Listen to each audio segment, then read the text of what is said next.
Previous history, the 6-year ownership for a fleet sounded like it made good common conservative sense. But it occurs to me that ownership for EVs, because it's changing so fast, no longer makes sense. And so what I didn't hear from you is, are you going to go to lease for electric vehicles? Because that appeared to make far more sense. Yes, thank you for that question.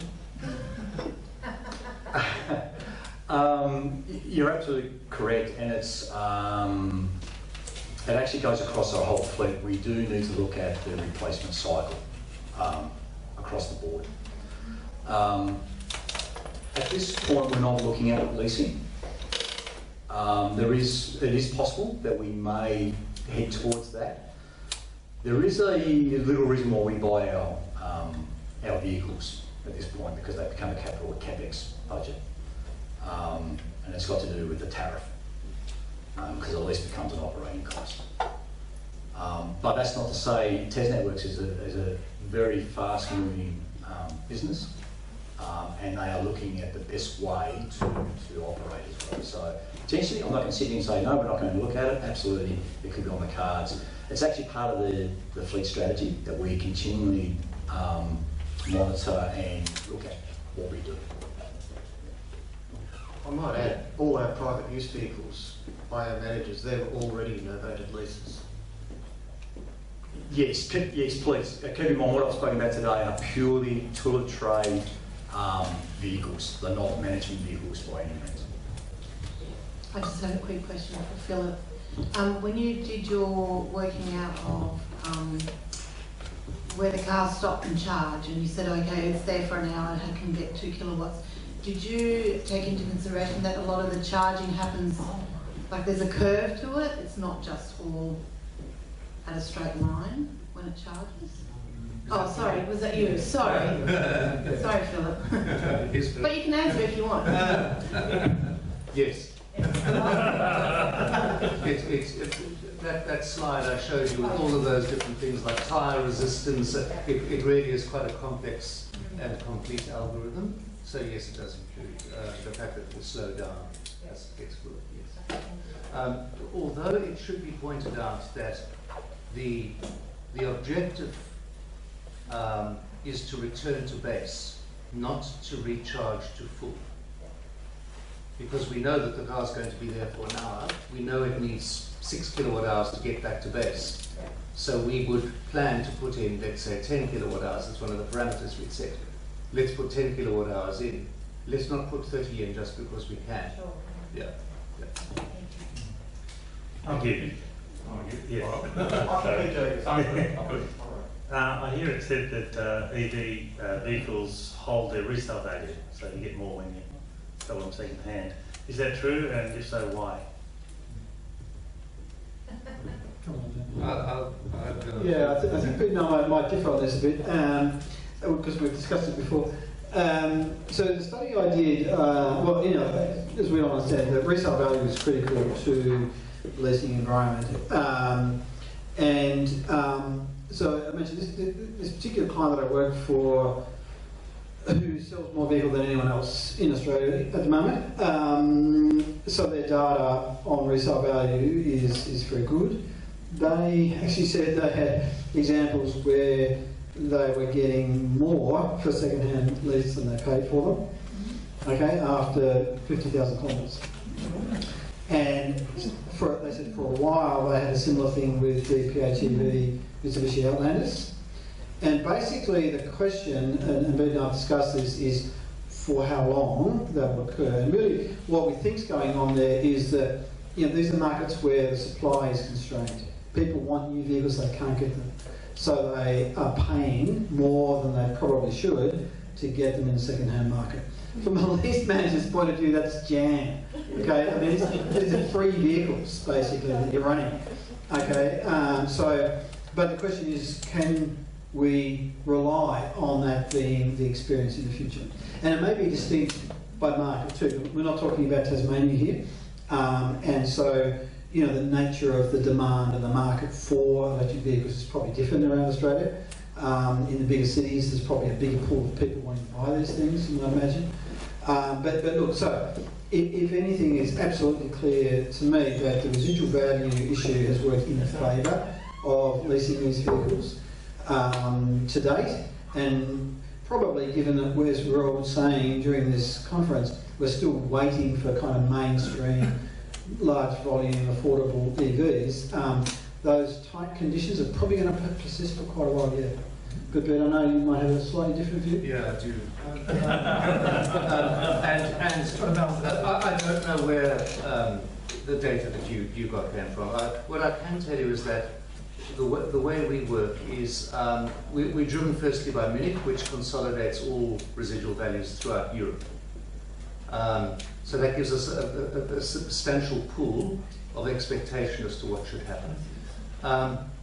Let's take a step back. What should happen? An EV should have a better resale value than an electric, than a petrol vehicle, because it's only got two moving parts. It's the commutator, and So it also doesn't use its brakes. I mean, you should be able to get 100,000 kilometres out of an EV, if not a lifetime out of an EV, without having to renew the brakes. You just change the brake fluid every now and then, because the regen braking does all the braking. So it should have a much better residual value. However, because the market is still adapting to this, so it's coming to terms with it, and there's a lot of simply lack of awareness about the vehicle, in our data that we analyse across Europe and across Australia, we use Redbook as our principal guide for data. Redbook monitors pretty much every sale of a vehicle in the country. And we use Glasses Guide as a second data source, and JATO as a tertiary data source. And across that, in our experience, the residual value is currently, in general, lower. So what happens generally with the vehicle is it loses about 20% of its value as you drive it out in the first year. 10% as you drive out the door, another 10% in the first year, another 10% in the second year, another 10% in the third year. That's if you've got a premium prestige vehicle. So that's a Tesla sort of vehicle, If you've got a very inexpensive vehicle, it would probably go down 50% in 3 years. So you're talking between 40 and 50, even 55% depreciation in 3 years. In our experience, pure electric vehicles will currently be about 5% less than that. They shouldn't be, but that's the reality. That's what the data tells us. And we've got three guys who do nothing else except analyse that residual value data. That's their job, three of them. So that's the fact within Redbook, Glasses, JATO, and Munich. But it shouldn't be there, and I'm sure it will get to a point. For example, if cities were to start discouraging diesels from entering the CBD or be driven in the city at all, that will damage the residual value of the diesel. It'll boost the residual value or maintain the residual value more for petrol, and possibly have a push effect on battery operated vehicles. So in 5 years' time, the story will probably be quite different. I just wanted to show that device. This is a GPS device that does the 1 second reading of how the car's being driven and where it is, and is it going uphill and all that kind of stuff. Simple little thing. Drop that in the car, leave it there for a month, take it out, pop out the little data chip, and stick that into the computer, and everything is revealed. Yeah. So I've got a question for the panel in general. With any new technology, one of the dangers that any new disruptive technology, one of the dangers that we do in any sector is we try and map that new technology into the old business model. So with the car, you buy the car depreciates, you sell the car, and that's your residual value. You only use it for driving, and that's its kind of primary purpose. Now when we go to electric vehicles, you have a vehicle like a Mitsubishi Outlander that might be able to give you 5 kilowatts of power, so it might replace a diesel generator. You might have something like a Nissan Leaf, but at the end of its life you say, well actually I'm not going to sell it to another driver, I'm going to use it in my network as a backup battery. there are lots of other kind of options with battery electrics that aren't necessarily captured in the standard business model. And the two examples I used were network examples just because you were there and you sprung to mind. Is there any kind of way that we can start to capture this additional value in the, I'm not just talking about social value, but additional values to specific business needs in the way we sort of value these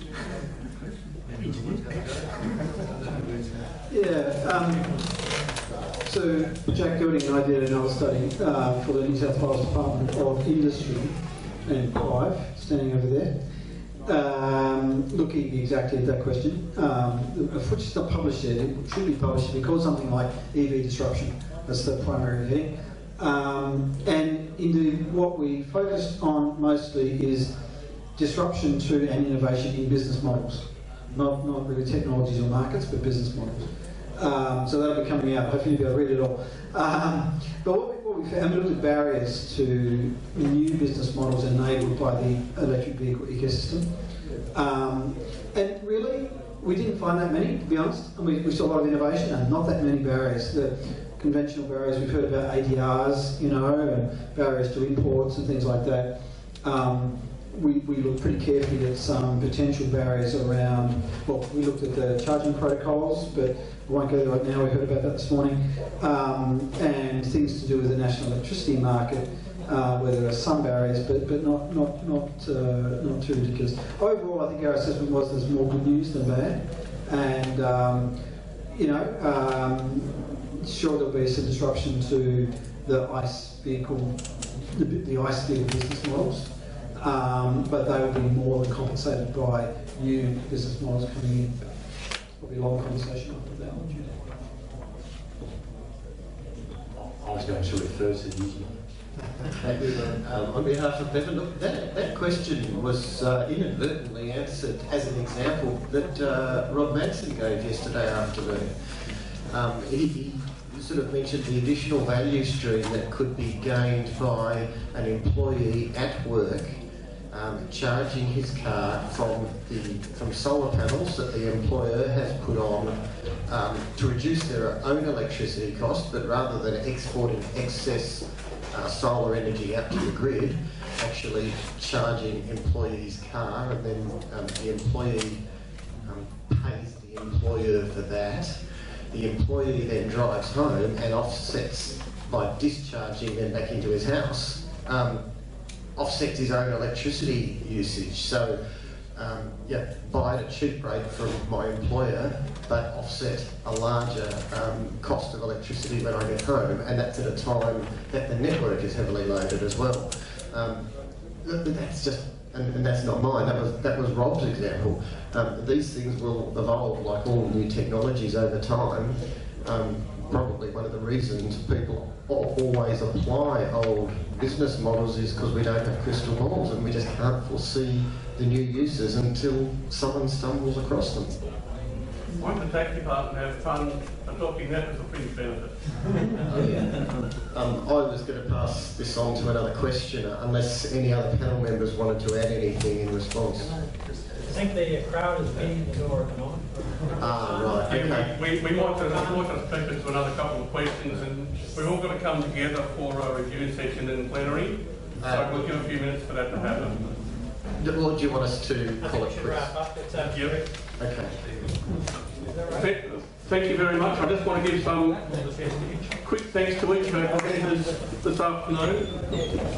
To Bevan, thank you very much for your time and effort. I'll look longer. That's okay. Thank you, Phil. just wrapping up. Perez.